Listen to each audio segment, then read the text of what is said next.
ล่าสุดน้องธิดาลาวได้ออกมาเคลื่อนไหวต่อเหตุการณ์ที่มันเกิดขึ้นเกี่ยวกับเรื่องขอมาลงมาลัย FC ท่านหนึ่งทางสมุทรปราการเฮ็ดผิดแล้วออกมายอมรับว่าตนเองผิดออกมายอมรับและพร้อมที่จะแก้ไขพร้อมที่จะเฮ็ดให้โอกาสแต่ความผิดตัวนี้มันก็บ่ได้เป็นความผิดแบบผิดแท้ผิดว่าเป็นความเขาเอิ้นว่าสงสารพ่อผู้อยากช่วยเหลือครอบครัวแนวคิดของเด็กน้อยมันก็เป็นแบบนี้ละทุกคนทักทายสบายดี FC แฟนคลับมาพบมาพ่อกันช่วงมืดๆค่ำๆอีกคลิป2คลิปก่อนนอนก็แล้วกันท่านผู้ชม FC แฟนคลับเนาะทักทายสบายดีช่วงแรงๆแบบนี้ทุกคนกินข้าวกินน้ำกันหรือยังสำหรับค่อยหาก็กินข้าวกินน้ำกำลังจะกินยุกกินยาบริยานี่ยาจะต้องกินอันนี้เม็ดหนึ่งอันนี้เม็ดหนึ่งอันนี้2 เม็ดอันนี้2 เม็ด2 4 5 6 เม็ดปกติตัวนี้ต้อง2เป็น7 เม็ดแต่มันขาดบ่มี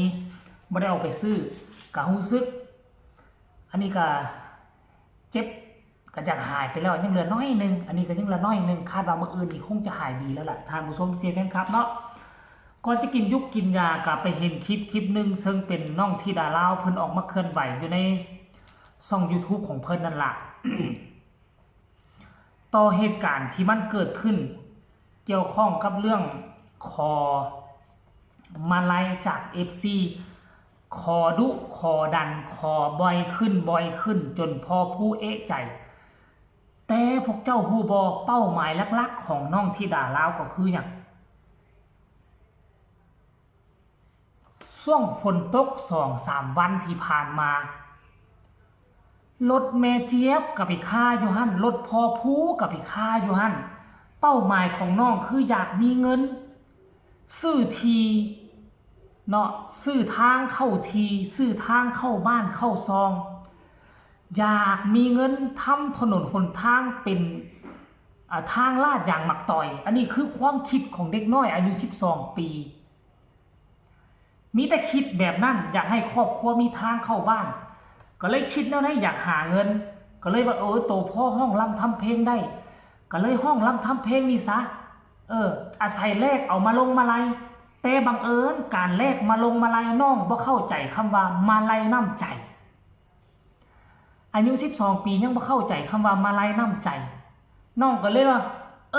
หาทักหาซื้อคนนั่นซื้อคนนี้โดยเฉพาะคือคุณลุงทางสมุทรปราการทักเข้าบ่อยเข้าทักทีเข้าได้บ่เนี่ยแต่ว่า FC แฟนคลับก็บ่ได้ว่าหยังไดยังใครที่ว่าพอผู้ศรีวิไลเบิ่งแล้วมันบ่สมมาพาควรออกมาท่วงมาทักมาเบรกก่อนซะขั้นกรณีว่าพอผู้บ่ออกมาก่อนนี่ปะปล่อยให้เป็นแล้วนี่ไปนี่ฮอดบาดนั้นมากระแสสังคมโซเชียลมันตีกลับเข้ามานี่โอ้พังพินาศกันหมดยังโชคดีที่พอผู้ศรีวิไลไหวโตทันฮู้กฎเกณฑ์ของโลกโซเชียลดีฮู้คำว่ามาลัยน้ำใจเบรกลูกกระทันหันเนาะที่ดาลาวก็ยอมรับอยากให้ทุกคนไปชมคลิปนี้ฟังจากปากน้องที่ดาลาวสาเหตุย้อนหยังและน้องยอมรับผิดบ่ได้เห็นนั่นแท้บ่ไปฟังคลิปนี้ไปชมคลิปนี้นํกันแล้วจังมาพ้อกันในช่วงต่อไปไปชมพร้อมกันเลยแจงที่มันเกิดประเด็นในทุกๆวันนะคะก็คือเรื่องว่าน้องธิดาลาวทำไมร้องเพลงขอแต่ธรรมเนียมแล้วก็อีกเรื่องหนึ่งนะคะทำไมขอแต่ธรรมเนียมจากคุณลุงสมุทรปราการรบกวนแต่คุณลุงสมุทรปราการนะคะน้องธิดาลาวก็เลยจะมาชี้แจงนะคะประเด็นนี้ที่มันเกิดขึ้นนะคะเอ้ามาตอนไหนนี่ก็แม่ก็ตามหาหนูเอาใครมาเนี่ยเอ้าแม่เจี๊ยบมานั่งหาลูกสาวค่ะทำไมมานั่งทำอะไรตรงนี้มานั่งเว้าเด่นกับพี่น้องซื่อๆนี่นะคะว่าคุยเรื่องอะไรคุยให้แม่ฟังด้วยสิมาเบิ่งเห็นไปนั่งเว้าน้ำเม็ดเจี๊ยบผมก็คือว่ามาชี้แจงนะคะประเด็นที่มันเกิดในทุกๆวันนะคะแม่เจี๊ยบอาจจะรู้แล้วว่าประเด็นคืออะไรนะก็คือว่าทำไมน้องธิดาลาวร้องเพลงขอแต่ธรรมเนียม ทำไมน้องธิดาราวรบกวนแต่คุณลุงสมุทรปราการทำให้ FC หนักใจทุกข์ใจนะคะ นี่คือประเด็นที่มันเกิดขึ้นนะคะ ซึ่งน้องธิดาราวทำไมถึงทำอย่างนั้นชี้แจง ค่ะก็คือว่าน้องธิดาราวนะคะ เห็นฝนตกแบบนี้แล้ว พ่อก็ขับรถขึ้นมาดิโดยเฉพาะการเดินทางนะคะเพราะว่าที่ดินมันยากเด้เพราะว่า มันเป็นดินนะคะ ดินแล้วก็มันเฮ็ดให้เจินเฮ็ดรถขึ้นบ่ได้แบบ เฮ็ นี้ ดยังเกาะ รถขึ้นบ่ได้ หมายถึงว่าเฮ็ดมันเป็นยังเกาะดินมันเป็นยังเกาะ ดินมันเจิน เขาเอิ้นมันจืน มันเจิน เอาเจินก็เจินเอาเจิน น้องธิดาราวก็เลยได้ยินแบบนี้นะคะ ก็เลยอยากจะช่วยพ่อภูนะคะ แบ่งเบาภาระพ่อภู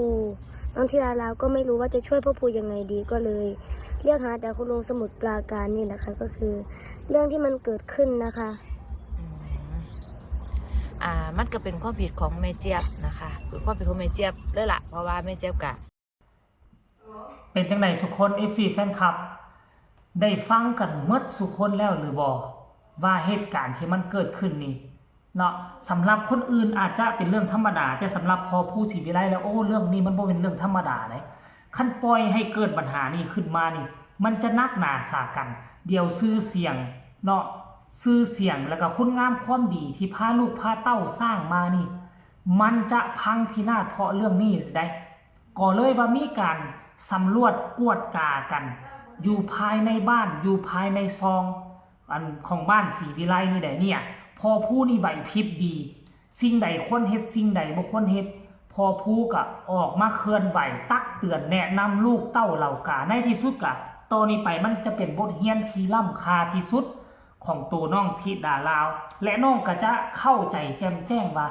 มาลัยน้ำใจเป็นแบบใดเป็นแบบใดนั่นเองท่านผู้ชมอีซี่แฟนคลับเนาะหลังจากที่น้องธิดาราวออกมาเคลื่อนไหวแบบนั้นก็มี FC แฟนคลับหลายคนหลายท่านเข้ามาคอมเมนต์หลายคนก็ว่าคิดจะถอยแล้วคิดจะบ่ติดตามแล้วเนาะ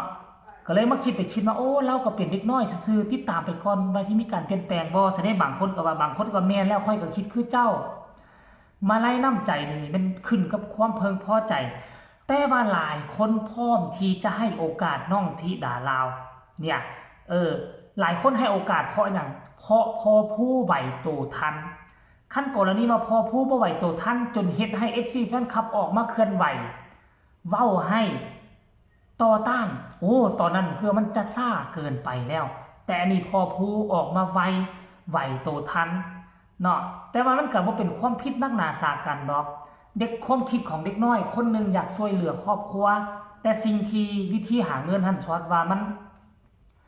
บ่ค่อยถูกต้องปานใดท่านผู้ชมแต่ว่าก็ยอมรับแล้วแม่เจี๊ยบก็มานั่งนํลูกก็ไปรี่อยู่ส้นนึงอยู่ทงนาแหละเนาะก็สิเว้าผู้เดียวก็แม่เจี๊ยบมาเห็นแม่เจี๊ยบก็เลยตามมาเว้านํกันก็เลยว่าสรุปรวมแล้วก็ยอมรับเปลี่ยนแปลงตอนนี้ไปก็อาจจะบ่ได้เห็นน้องธิดาราวานนะแต่ว่าเจ้าโตของลุงทั้งสมุทรปราการเพิ่นก็บ่ได้วงได้ว่าหยังใดเพิ่นก็น่าจะเข้ามาให้กำลังใจอยู่ดอกท่านผู้ชมแฟนคลับเนาะอันนี้แหละศิลปินจะโด่งดังไปหน้าก็เป็นแบบนี้แหละผิดยอมรับผิดพร้อมแก้ไขน้องธิดาราวนี่บ่ธรรมดาสุดยอดเด้อเอาคลิปนี้ก็ฝากฝังเอาไว้ซ้ำนี้แหละฝากกดไลค์กดแชร์กดติดตามที่สำคัญจะกดข้ามโฆษณาลาท่านผู้ชมไปก่อนสบายดี